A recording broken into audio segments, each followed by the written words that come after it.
नमस्कार साथियों, मैं हूं कृष्णानंद सिंह और आप देख रहे हैं YouTube channel education portal Krishna. आज के इस वीडियो के माध्यम से वेतन आयोग अर्थात पे कमीशन की कुछ महत्वपूर्ण बारीकियों को समझने के लिए उपस्थित है। वेतन में फिटमेंट फैक्टर की क्या भूमिका होती है, फिटमेंट फैक्टर का निर्धारण किस प्रकार से किया जाता है, इसको हम लोग इस वीडियो में बारीकी से कैलकुलेशन के साथ समझने का प्रयास करेंगे। इसके बाद हम लोग यह भी समझेंगे इस वीडियो में कि 8वें वेतन कमीशन अर्थात जो 8th पे कमीशन लागू होगा तो उसमें फिटमेंट फैक्टर क्या होने की संभावनाएं हैं और उसके बाद न्यूनतम सैलरी कितनी होगी उसको भी कैलकुलेट अर्थात गणना के साथ हम लोग समझेंगे। सबसे पहले हम लोग कुछ बारीकियों को समझें। वेतन आयोग अर्थात पे कमीशन भारत सरकार द्वारा स्थापित भारत का केंद्रीय सरकारी संगठन है जो अपने कर्मचारियों तथा पेंशन भोगियों के वेतन ढांचे में महंगाई के अनुसार बदलाव के बारे में अपनी सिफारिशें सरकार को सौंपती है। पहला वेतन आयोग जनवरी 1946 में लागू किया गया था। 10 वर्षों के अंतराल में वेतन आयोग लागू किया जाता है, वेतन आयोग का गठन किया जाता है और इस प्रकार से देखा जाए तो 7वां वेतन आयोग जनवरी 2016 में इसका गठन किया गया और उसके बाद 10 साल की अंतराल देखें तो अब 8वें वेतन आयोग जनवरी 2026 में लागू होने की स्थिति में आ चुकी है। हालांकि 8वें वेतन आयोग के गठन और क्रियान्वयन के संबंध में सरकार ने अभी तक कोई औपचारिक घोषणा नहीं की है। सैलरी के निर्धारण में फिटमेंट फैक्टर की अहम भूमिका होती है, यानी जो वेतन का निर्धारण होता है चाहे वह किसी भी 7th पे कमीशन हो या तो 6th पे कमीशन हो या तो फिर आने वाला 8th पे कमीशन हो, उसमें सैलरी का निर्धारण फिटमेंट फैक्टर के आधार पर ही किया जाता है।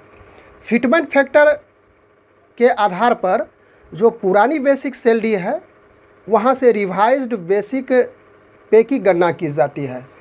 हम लोग यहाँ से अब यह समझेंगे कि जो 7th पे कमीशन था उस समय फिटमेंट फैक्टर किस प्रकार से निर्धारित किया गया था, उसको कैलकुलेशन के साथ एक एक करके सभी बारीकियों को समझेंगे। हो सकता है थोड़ी वीडियो लंबी हो जाए लेकिन अंत तक देखेंगे तभी आप स्पष्ट हो पाएंगे कि किस प्रकार से फिटमेंट फैक्टर का निर्धारण होता है। उसके बाद 8वें वेतन आयोग का जब गठन किया जाएगा, जब इस पर क्रियान्वयन की जाएगी, जब इस पर कार्य किया जाएगा 8वें वेतन आयोग से रिलेटेड, तो वहाँ पे फिटमेंट फैक्टर की जो एक्सपेक्टेड यानी कि जो संभावित एक फिटमेंट फैक्टर होगा वह किस प्रकार से बन सकता है। हालांकि यह महंगाई भत्ता उसके बाद जो वेतन वृद्धि है उस पर डिपेंड करती है फिटमेंट फैक्टर, लेकिन एक अनुमानित हम लोग समझेंगे कि किस प्रकार से इसका गठन होता है। तो 7th पे कमीशन अर्थात 7वां वेतन आयोग, तो यह 1/1/2016 में लागू हुआ था। तो उस समय बेसिक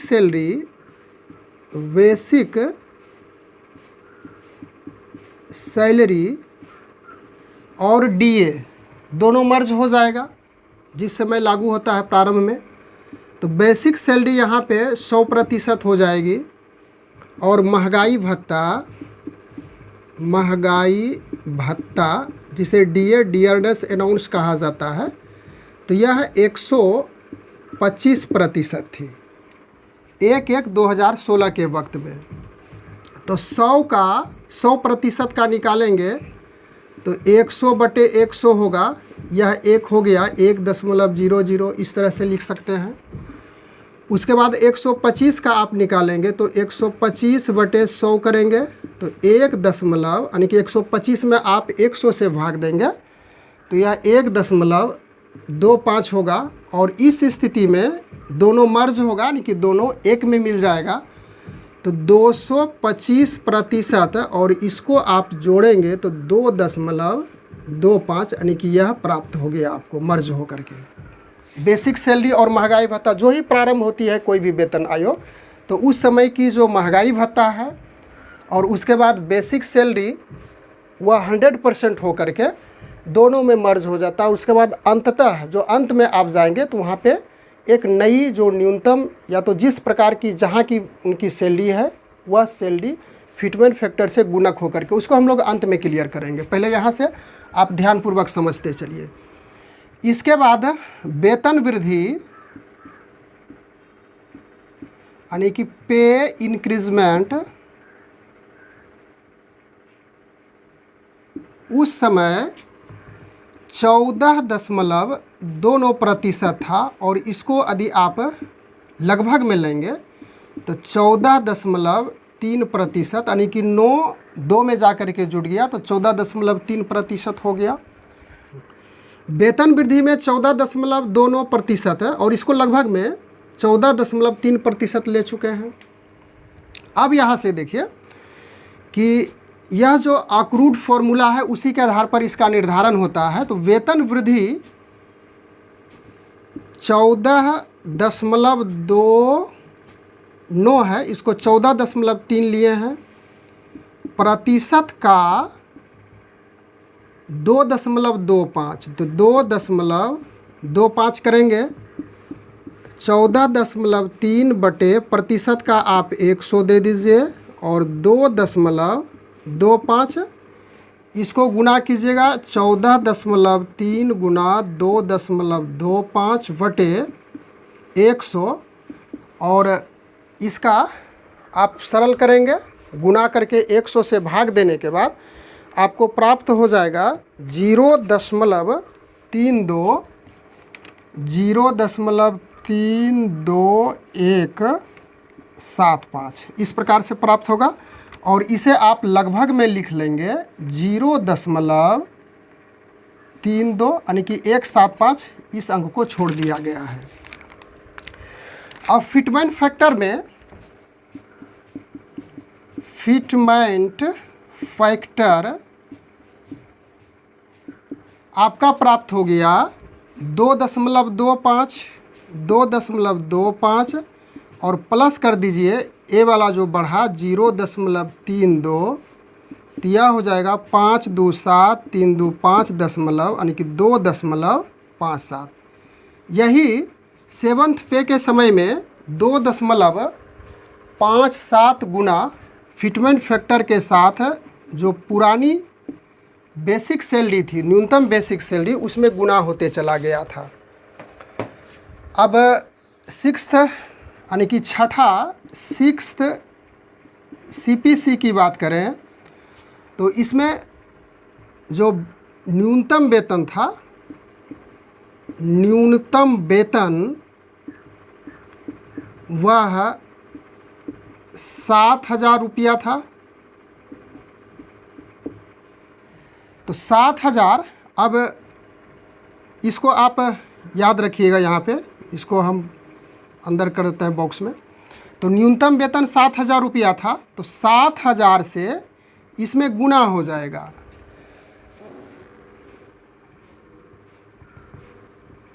नया न्यूनतम बेसिक,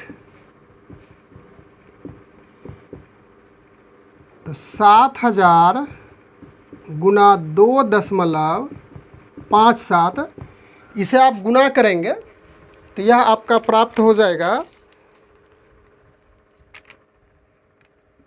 17,990, और इसे आप राउंड फिगर में ले लेंगे, लगभग में 18,000 यह हो गया। तो यह आपका नया न्यूनतम बेसिक हो गया है 18,000, जो कि 7th पे कमीशन में लागू था, और इसी के आधार पर अभी तक हम लोग सैलरी या तो जो भी पेंशन भोगी है वह अपना पेंशन प्राप्त कर रहा है। अब हम लोग बात करेंगे यहाँ से 8वां पे कमीशन से संबंधित। 8th पे कमीशन, तो यह 1/1/2026 में इसे लागू होना है। यदि इस तिथि में यह जो परफेक्ट तिथि है इसमें लागू हो जाती है। तो उस समय अभी फ़िलहाल देखें तो 2024 में आपका डीए यानी कि महंगाई भत्ता यह 50% है, और 2024 से 2026 तक आने में अभी 2 साल है। इंक्रीजमेंट जो डीए का है यानी कि इसमें जो वृद्धि होती है वह साल में 2 बार हो जाती है, यानी साल में 2 बार 6 महीना में। पहली वृद्धि जनवरी में, उसके बाद दूसरी वृद्धि जुलाई में होती है, और यह 3 से 4% की वृद्धि हो सकती है। तो न्यूनतम 3%, इससे अधिक ही होगी।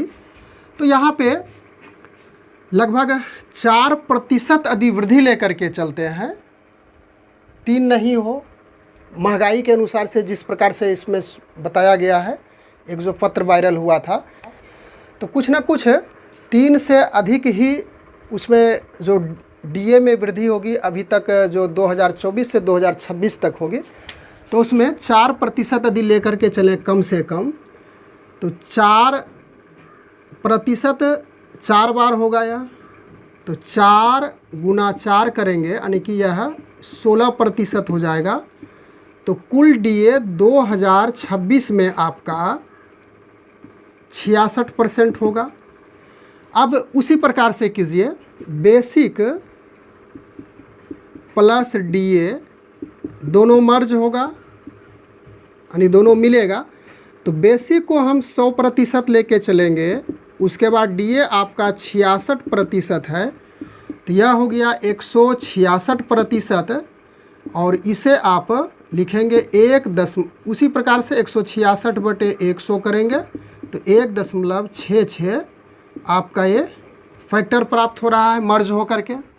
अब यहाँ से एक एक्सपेक्टेड यानी कि जो संभावित वेतन वृद्धि की बात करेंगे। यह संभावित है, ध्यान रखिएगा, कुछ भी हो सकता है, अधिक भी इससे हो सकता है, या तो फिर इससे कम भी हो सकता है। तो हम लोग यहाँ पे जो संभावित वेतन वृद्धि है वह 15 से 20 यदि लेकर के चलते हैं, और 15 से 20% इस स्थिति को लेकर चलते हैं, और इसमें न्यूनतम 15% ही लेके चलते हैं, 15%। तो उसी प्रकार से अक्रूड फॉर्मूला जो हम लोग 7th पे में लगाए थे उसी प्रकार से लगाएंगे। तो 15% का 1.66, इसको आप कैलकुलेट कीजिए, 15/100 गुना 1.66, और इसका हल करने के बाद आपको प्राप्त हो जाएगा 0.249, 0.249, अर्थात इसे 0.25 तक ही लेकर के सीमित रखते हैं। 0.25, 9 को इसमें शामिल कर दिए, 5 हो गया, तो यह आपका प्राप्त हो गया। अब जो फिटमेंट फैक्टर होगा, फिटमेंट फैक्टर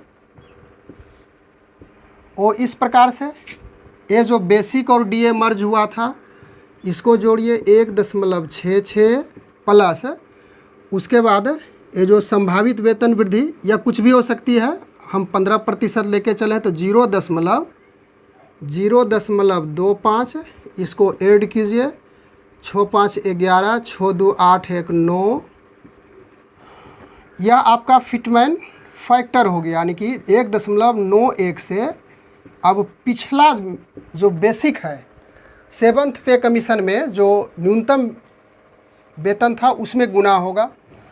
तो पिछला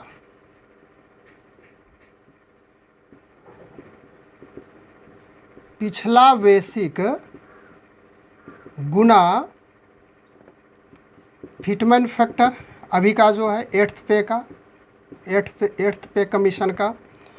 तो पिछला बेसिक याद कीजिए कि 18,000 आया था 7th पे में, 18,000 ही अभी देय है, और इसमें 1.91 से आपको गुना करना है। तो 1.91 से गुना कर लीजिए। चलिए कैलकुलेटर का यहाँ पे थोड़ा सा इस्तेमाल करते हैं। 18,000 गुना 1.91, तो यह आपका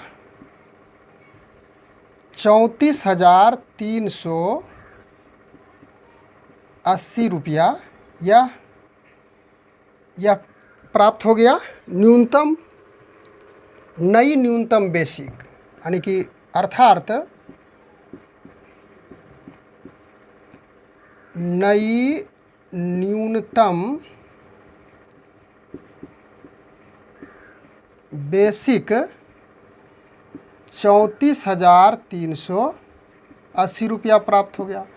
अब यह जो 34,380 रुपया है, इस पे आपका जो अनाउंस है डीए छोड़ करके 6 महीने तक, उसके बाद जो HRA, उसके बाद TA, मेडिकल और भी कुछ जो भी अनाउंस है, जो अनाउंसमेंट मिलती है उसमें ऐड होगा। और ऐड होने के बाद एक अच्छा खासा वेतन, यह न्यूनतम की बात किए हैं, न्यूनतम बेसिक सैलरी है, जिस आधार पे, जैसे सपोज़ कीजिए कि 18,000 न्यूनतम वहाँ लिए थे, यदि लेवल 2 में लेते हैं तो लेवल 2 के आधार पर ही यहाँ भी आपको करना है गुणक। लेवल 2 में 22,000 या जो भी पैसा हो, जो भी राशि हो, तो उसमें 1.91 से गुना करेंगे तो उसकी राशि बढ़ती जाएगी। उस प्रकार से जो लेवल 3, 4, 5 अलग अलग गुना होगा और उसके बाद जो एक अच्छी खासी राशि मिलेगी वह मिल जाएगी। इसमें जो कटने का है EPF या तो फिर NPS या जो भी राशि कटती है, उसमें कट करके आपके हैंड में राशि प्राप्त हो जाएगी।